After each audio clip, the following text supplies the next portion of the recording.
What's up, everybody? Welcome to Podcast Now. Breaking news here. We have a Splinter Cell remake coming. I literally recorded a video, refreshed Twitter, and all of a sudden just everybody's talking about it. So the first game, I believe it's the first game that is being remade, not a remaster, a remake from Ubisoft Quartz. Developer Ubisoft confirms the development of a Splinter Cell remake at Ubisoft Toronto. And they'll be using the Snowdrop engine. It's the same engine being used in Avatar Frontiers of Pandora, as well as the upcoming Star Wars game that we haven't seen yet, but obviously we know a little bit about it. Again, they're taking the game, came out, I believe, 19 years ago, and remaking it. Now, they did a little interview.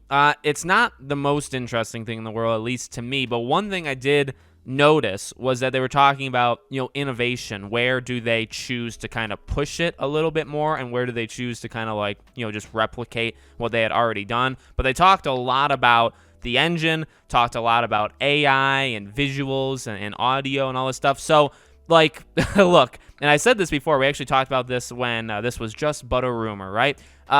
Ubisoft is not necessarily the most popular company right now. Are we, I guess, concerned, or also considering the era that Splinter Cell is coming back to with Ubisoft, right? It's not the best era of Ubisoft to be, creating a game in. But that could be a little too harsh, right? Ubisoft maybe gets a bad rep, maybe doesn't. But this seems like, at least from what I'm reading here, a pretty solid group of people that love Splinter Cell. They love Blacklist, they love the first game, and they're ready to go. So, there's not much known at all. They don't give a release. They don't give anything. I mean, they're looking for people to help create it. So I imagine this game just got started. Remember, the last rumor for this game is it would be more of like an open world thing, which is a horrible idea. And I pray to God, unless, and I did say this, unless it's like Hitman. Hitman is fine, I would say, if you want to do like an open world level thing like Hitman does, that would be fine. And honestly, I think it makes a lot of sense